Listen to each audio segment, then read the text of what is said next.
Pull over, now. The sharp bark of the loudspeaker cut through the peaceful late-afternoon air of San Diego like a slap. Jason flinched, heart racing, not out of fear, but from an exasperation that had become all too familiar. His silver-gray Lexus had barely stopped at a red light for 3 seconds, and now the flashing red and blue lights of a police cruiser blazed in his rearview mirror, accompanied by a siren wail, as if he were a fleeing felon. Jason, a 43-year-old black man, impeccably dressed in a gray suit, just off work after a long day handling internal investigations, had only been trying to get home to have dinner with his wife and kids. And yet, a routine traffic stop? Number Jason knew this was a covert identity check when those lights flickered behind him. He pulled to the curb, killed the engine, rolled down the window. The ocean breeze from San Diego Bay drifted into the car, but it wasn't enough to cool the simmering frustration rising in Jason's chest. The police cruiser behind him let out one more whoop of the siren, as if to alert the entire street. An unspoken message vibrated through the air. Someone did something wrong, and that someone looks like you. Jason didn't move. He knew how to stay calm, catalog every detail, and read every glance, waiting to see what would come next. The police car door opened. A white officer stepped out, tall, buzz-cut hair, polished shoes, eyes cold and unreadable. The nameplate glinted in the fading sunlight. Thomas. License and registration. The voice was flat, with no greeting or courtesy. Jason nodded slightly and said nothing. He knew the rule. The fewer words, the fewer excuses they had to escalate. But in his mind, one question echoed. Why me? And he already knew the answer. Thomas didn't know who he was dealing with. Not yet. Officer Thomas stood beside Jason's car, both hands resting on his belt, eyes scanning from Jason's neatly cropped hair down to his polished leather shoes, then stopping at his face. This is not to verify identity, but to assign one. Not, who are you, but what kind of person are you? You know why I pulled you over? Thomas asked, voice flat but loaded with implication. Jason met his gaze directly. I believe I came to a complete stop right as the yellow turned red. Thomas tilted his chin slightly. Yeah, not exactly. You rolled past the line. That's not a full stop. Still a violation. Jason didn't argue, not because he thought he was wrong, but because he understood exactly how this game worked. The vague violations were consistently just enough to justify a stop, especially when the person behind the wheel looked like him. Thomas glanced down at the license. James, address here. You just move in? About 4 months ago, Jason replied calmly. That's so. Where were you before that? Jason turned his head slightly, answering with quiet precision. Los Angeles. Thomas nodded, but his eyes sharpened, as if the words Los Angeles had triggered some imagined rap sheet in his mind. What do you do for a living, Jason? Jason didn't respond immediately. He tilted his head slightly. I don't see how that's relevant to the reason I was stopped. A tense silence settled between them. Thomas gave a faint smirk, as if weighing whether to push this further. That look was no longer the look of a law enforcement officer, but of someone testing how far their authority could go. Just making conversation, Thomas shrugged. Jason held his gaze, not angry, but sharply observant. He had seen this play out too often, and this time he did not intend to let it slide as just another routine traffic stop. You usually out around this time? Thomas asked, casually circling the car, his voice calm, but his eyes scrutinizing. Jason glanced at the rearview mirror, face expressionless. Typically. After work. What do you do again? Thomas repeated the earlier question, this time without waiting for permission. Jason pressed his lips together for half a second, then replied, I work in administrative management. Be more specific. Thomas pressed. Jason looked him straight in the eye, voice even. Not sure my profession has anything to do with whether I came to a legal stop. Thomas gave a half smile, not from amusement, but irritation. Jason wasn't scared, wasn't fumbling, wasn't apologizing. And for someone used to being in control like Thomas, that felt like provocation. "I'm just doing my job," Thomas said, emphasizing each word. "There's been a lot going on lately, especially around this hour." "What kind of things?" Jason asked, tone direct. Thomas ignored the question. Instead, his eyes moved to Jason's tailored suit. "Nice outfit.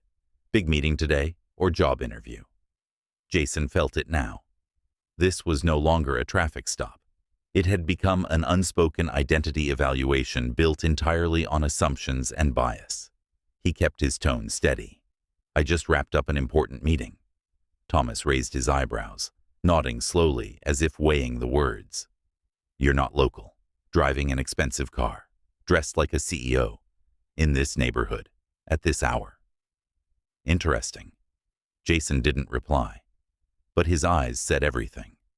"I know exactly what you're implying."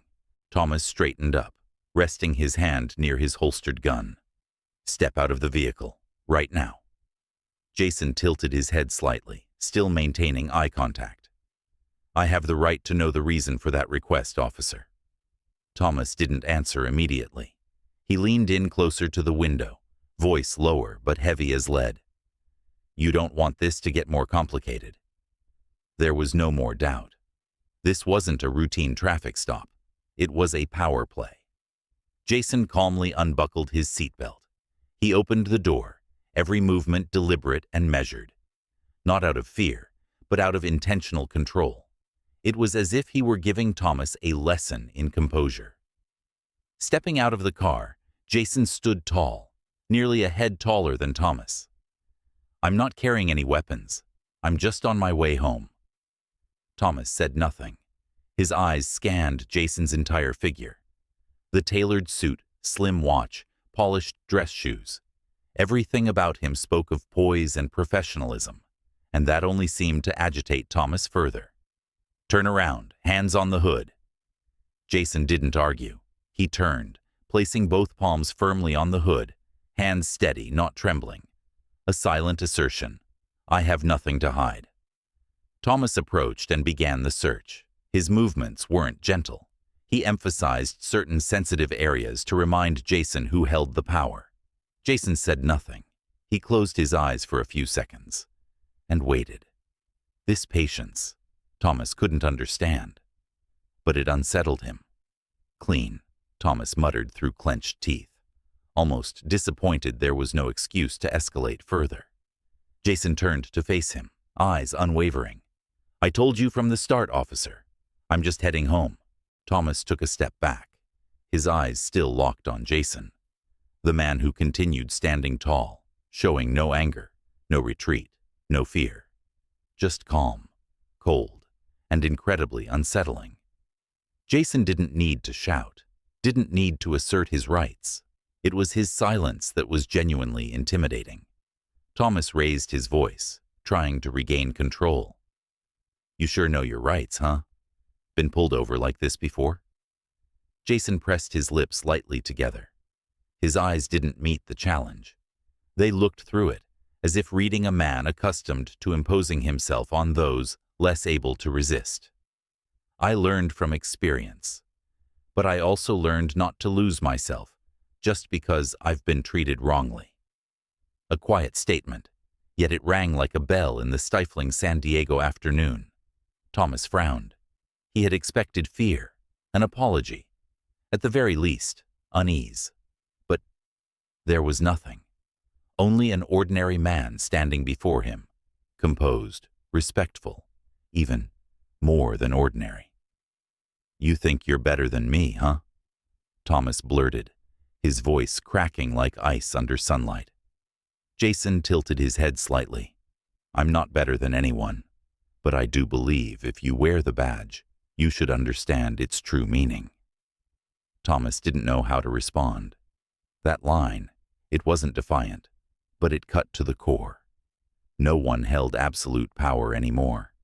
And that shook Thomas, a man used to being in control, into quiet internal chaos. Unable to bear the way things were slipping from his control, Thomas clenched his jaw, his voice rising beyond what was necessary. People like you, always acting like you know everything. So proper. Think you can talk to police like we're equals? Jason didn't flinch, didn't step back, didn't frown. Just a glance, cold as steel. Then, slowly, he repeated those exact 3 words. People like me? There was no sound except the wind rustling softly through the palm trees lining the road. Thomas froze. He knew he had slipped. No explicit insult had been spoken, but the implication was crystal clear. And Jason? He didn't need Thomas to say more. He'd heard enough. Jason let out a quiet breath. Not angry, just disappointed. Do you realize what you just said, Thomas? No response.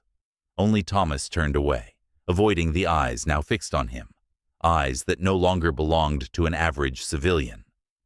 Jason continued. I used to think those kinds of unspoken assumptions were something I'd grown used to. But it still hurts. Thomas opened his mouth to say something, then closed it again. His shoulders tense, hand gripping his duty belt, clinging to what little power he had left in a situation no longer under his command. I am not a reflection of anyone's stereotype, Jason said, voice low but sharp as a blade. I'm a father, a citizen, a human being, and today I'm someone you shouldn't have misjudged. No yelling, no threats. But the words landed with the weight of a verdict. Jason looked Thomas straight in the eye. The politeness was gone. The restraint was gone.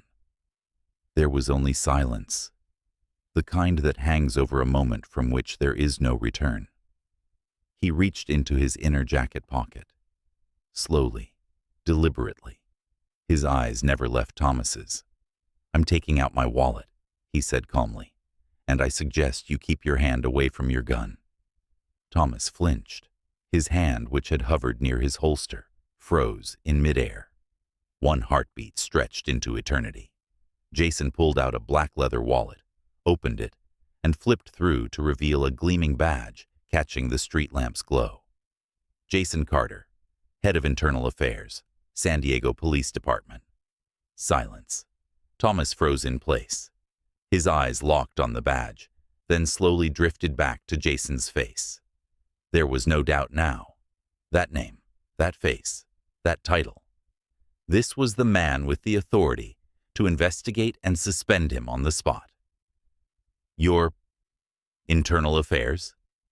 Thomas's voice cracked like a snapped wire. Jason nodded, calmly sliding the wallet back into his jacket. And the irony is, he said evenly, I didn't need to prove anything to you. You're the one who needs to prove why you're worthy of the badge that's weighing down your chest. Thomas took a step back. Just moments ago, he had stood tall and superior. Now, he looked hollow and shaken. I didn't know you were... Jason cut him off. That's right, you didn't know, but you acted like you did. And that is the problem. No yelling, no threats, just a gaze. And in that look, Thomas saw the cliff edge of his career staring back at him. Thomas stood frozen in place. His lips moved, but no words came out, as if every bit of language he knew had collapsed under the weight of the name Jason Carter. Jason took a step forward, close enough for his words to become blades, sharp, deliberate, and inescapable. You know what concerns me the most about this encounter, Officer Thomas? Thomas lowered his head, avoiding Jason's gaze, offering no answer. It's not that you ordered me out of the car. It's not the baseless search. It's that you did all of it so naturally. Jason paused. What came next wasn't anger. It was truth, bare and heavier than any punishment. You assumed I didn't know the law. You assumed I'd be afraid, that I'd bow my head, stay silent. Why? Because I wasn't dressed like an officer? Because I'm a black man in a suit? Thomas looked up, about to speak, but Jason raised a hand to stop him. Don't defend yourself. This isn't the first time you've behaved like this, is it? Thomas swallowed hard.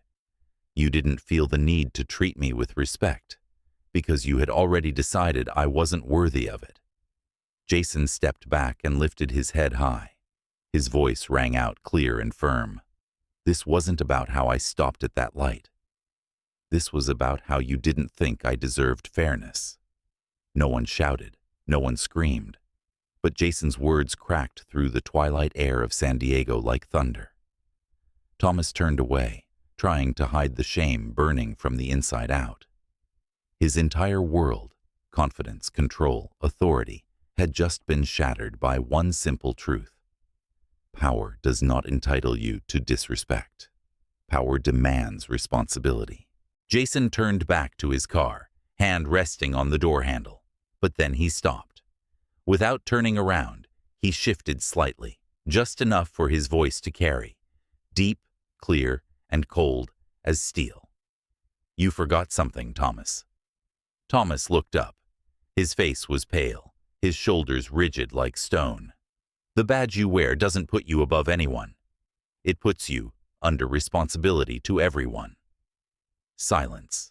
Only the rustling sound of wind through the roadside trees.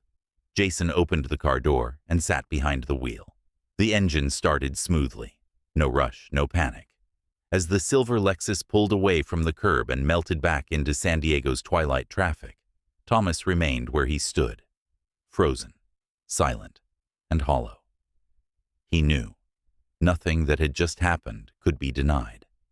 It couldn't be erased, and Jason Carter would return. But next time, he wouldn't be in the driver's seat. He'd be across the table leading an official investigation.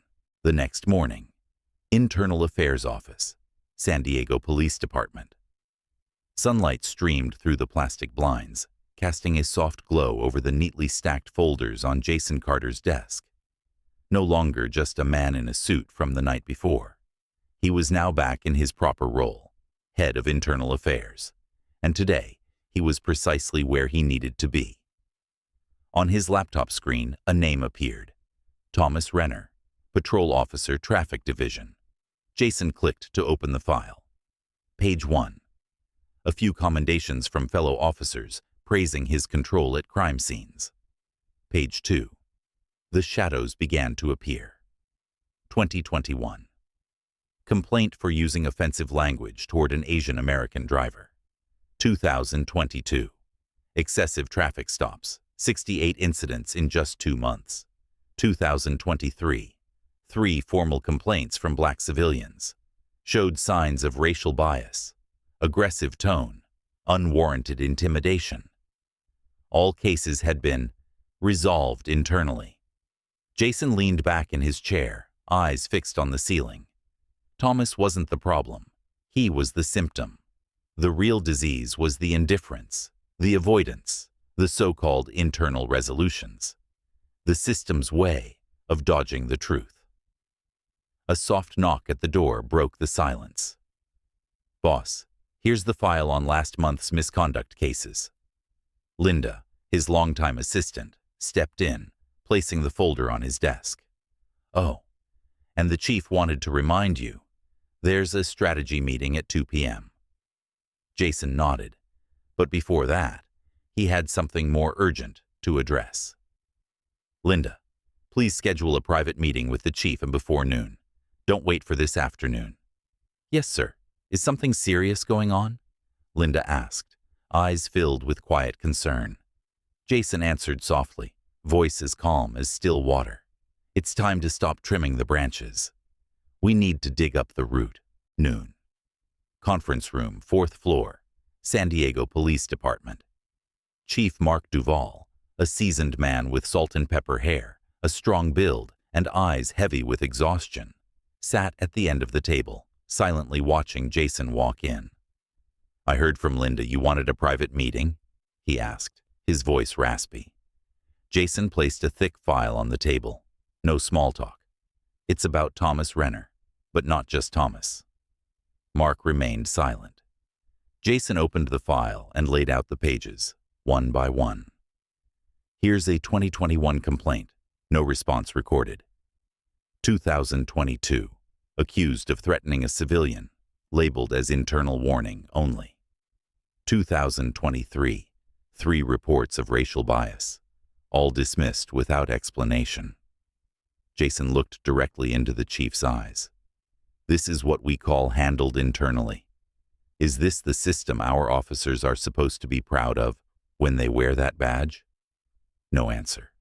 Mark only closed his eyes and exhaled. After a pause, he looked up and said quietly, "Thomas, isn't the first.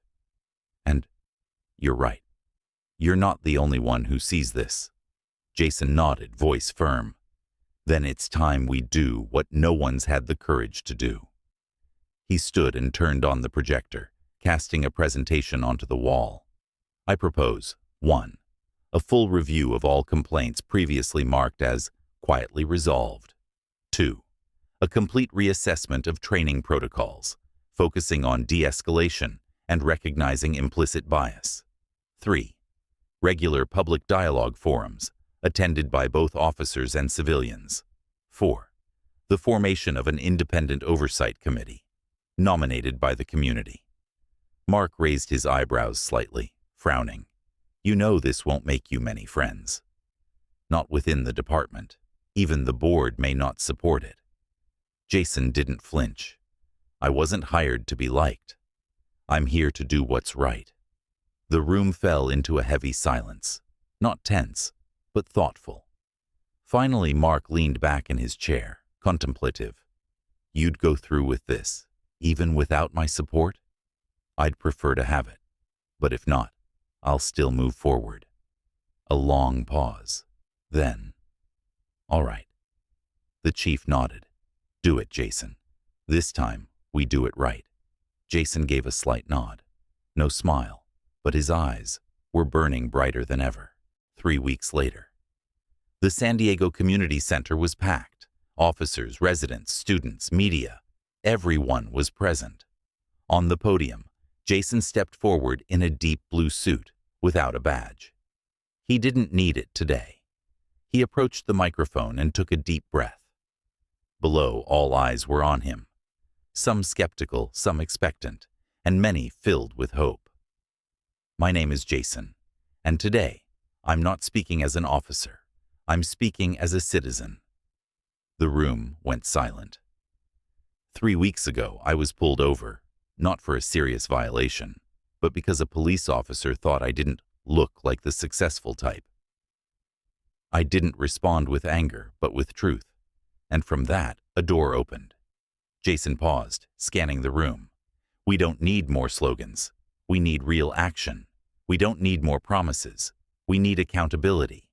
And we don't need badges to intimidate. We need people who wear the badge with humility and a will to serve."